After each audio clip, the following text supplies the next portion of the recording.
कि हम करी प्यार तोहसे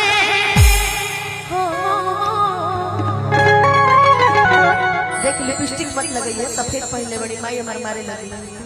कि हम करी प्यार तोहसे तू तो सजल कि हम करी प्यार तोहसे तू तो सजल ताहर दिल हो की चार जल कहीं लगा ले लो ताहर दिल हो की चार जल कहीं लगा ले लो सुनाए नाम गा कि हलू बदियारी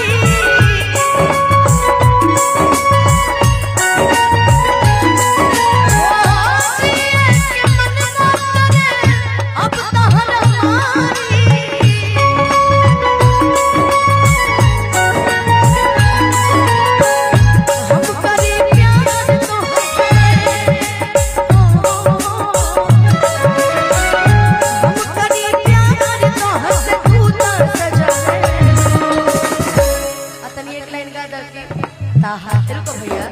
ताहर दिल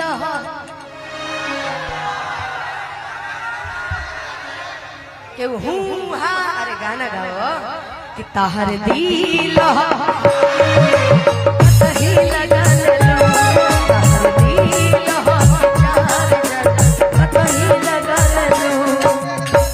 सुनील बाबू और मुकेश भैया के तरफ से बहुत बहुत पुरस्कार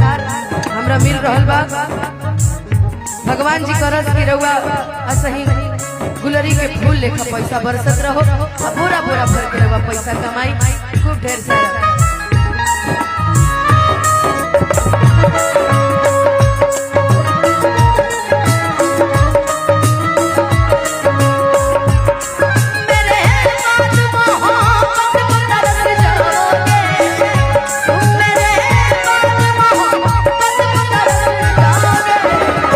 अजनबी शहर है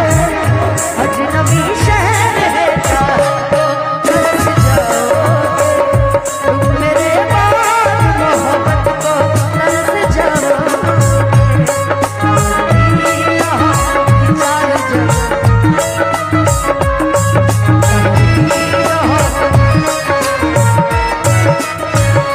कब न मुस्कुरालू तू छन में रूठ जालू ये बहुत बहुत अजय भैया की तरफ से बहुत बहुत आशीर्वाद पुरस्कार ये शिवानी है अब खाली शिवानी के देख बड़ा सुंदर नृत्य पर कब न मुस्कुरालू तू छन में रूठ जालू तू चलती जैसे दिया हो वैसे पूछ जालू तू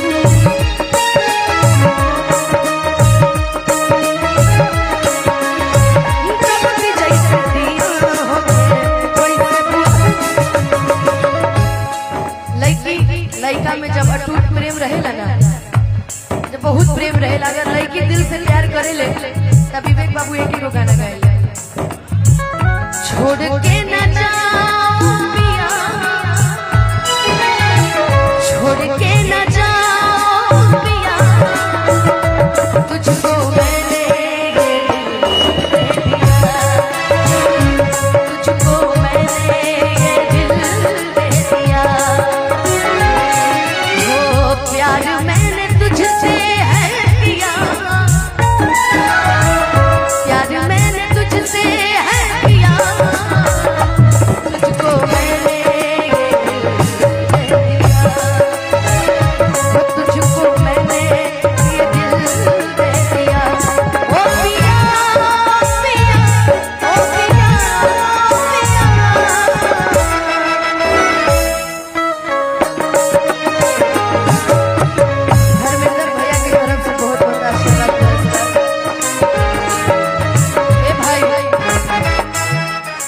भाई इतना सुंदर नाम बता के गई रिलिया फंसे यही से धर्मेंद्र खाली सुनी पैनी आगे बताई कब न मुस्कुरालू तू छन में रूठ जालू तू चलती जैसे दिया हो वैसे पूछ जालू तू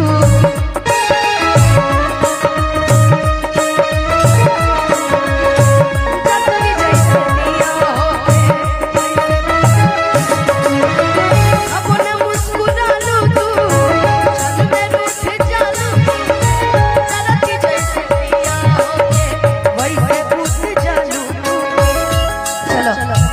हेने बा चलो ना भाई होने चलो ना हम आवत तनी तू चलो चलो चलो भाई तू होने चलो हाँ सुत न देलू सपना में हो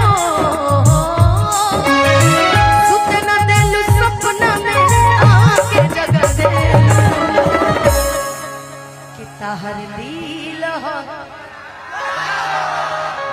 प्यार मोहब्बत कइले बड़ा सब धोखा मिलल बा हम खिंचवाई तहरा से इश्क हो गइल बा मर्दे ला बताओ कि तहर दिल हो कि चार्जर सही लगल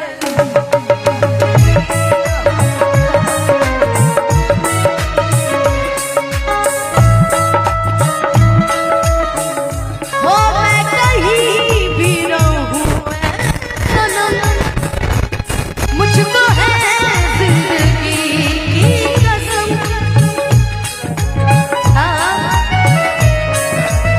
दीपुरा मुखिया जी बहुत बहुत आशीर्वाद पुरस्कार दे रहल बानी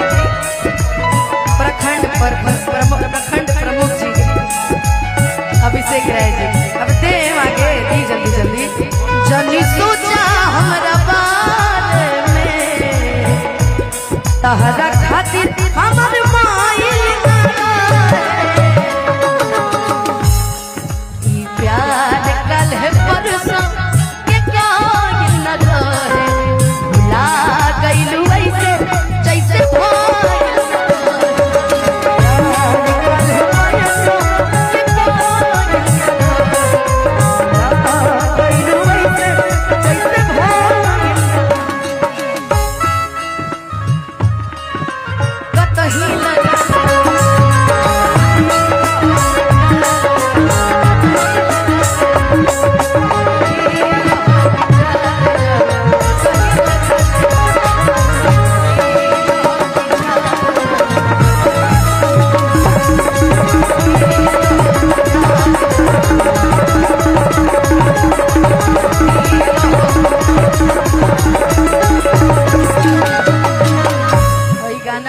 हमार विकी तिवारी भैया की तरफ से 5000 के आशीर्वाद मिल रहा बा गूगल पे नंबर रहुआ पता बा हमरा सेंड कर दी कैसे कि केहू भी हो के मंच में म्यूजिशियन हो एंकर हो विकी भैया हमरा के बहुत मानिला विकी तिवारी भैया से बहुत जल्द मुलाकात हुई है ना विकी भैया